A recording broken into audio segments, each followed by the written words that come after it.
बिस्मिल्लाहिर्रहमानिर्रहीम। नाजरीन, पैदावारी मरहला वो मरहला होता है जिस मरहले में मौसमियाती तब्दीलियाँ बिलखसूस कोरा गंदम की पैदावार को बहुत ज़्यादा मुतासर कर सकता है।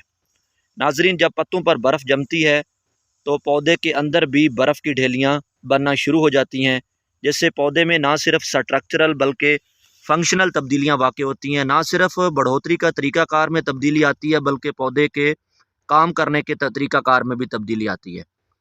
अगेती काश्ता गंदम के सिट्टे नाजरीन इस तरह हो चुके हैं, जल चुके हैं। इनके पोलन्स जो हैं वो ख़राब होने की वजह से, ज़ाया होने की वजह से आप नाजरीन के सामने इनके सिट्टे बिल्कुल ख़त्म हो चुके हैं। और हमारी अक्टूबर एंड में जो गंदम काश्त हुई है और जो हमारी कोई नवंबर के बिल्कुल 1-2 में काश्त हुई है और बिलखसूस फैसलाबाद वैरायटी है, या वो वैरायटी जो जल्दी सिट्टा निकालती है, उन वैरायटियों में ये मसला बहुत ज़्यादा देखने को मिल रहा है। बहुत सारे काश्तकार हज़रात का ये कहना है कि ये क्या मसला है। ये मसला मौसमियाती तब्दीलियों यानी कोरे की शिद्दत की वजह से पेश आया है। नाज़रीन, जब कोरे की शिद्दत बहुत ज़्यादा होती है, ठंड में टम्परेचर 0 या माइनस तक गिर जाता है, तो ज़मीन में मौजूद माइक्रोब्स के काम करने की सलाहियत में भी कमी आती है। ज़मीन में मौजूद खुराक जो है वो आर्जी तौर पर पौधे को मिलना बंद हो जाती है, जिससे पौधे को खुराक नहीं मिलती। पानी लगाने के बावजूद भी बहुत सारे काश्तकार हज़रात कह रहे हैं कि तो ये जब माइक्रोब्स एक्टिव होना, उनकी एक्टिविटी बंद हो जाती है, ज़मीन में मौजूद जो माइक्रोब्स हैं इनके काम करने की सलाहियत ख़त्म हो जाती है। ज़ाहिर है ज़मीन में मौजूद जो माइक्रोब्स हैं उनके लिए एक तो नमी चाहिए होती है, दूसरा उनके काम करने के लिए एक ख़ास टम्परेचर की लिमिट चाहिए होती है।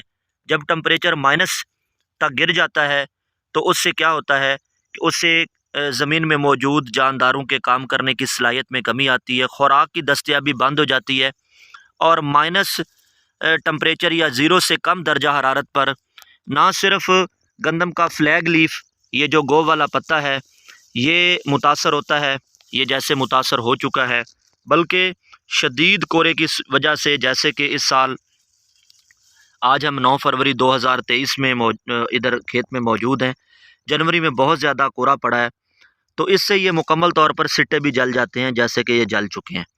तो ये एक ऐसा मसला है जो कि रिकवरेबल नहीं है। इस मसले को अब गंदम की फसल रिकवर नहीं कर सकती।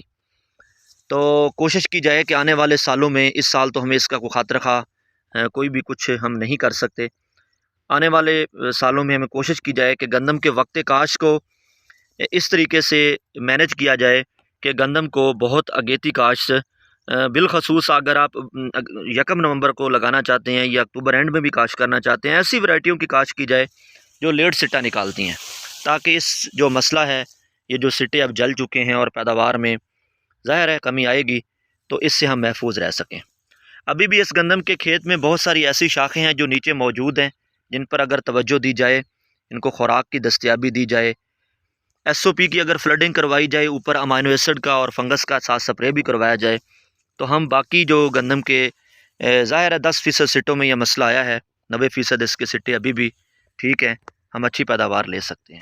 बहुत शुक्रिया।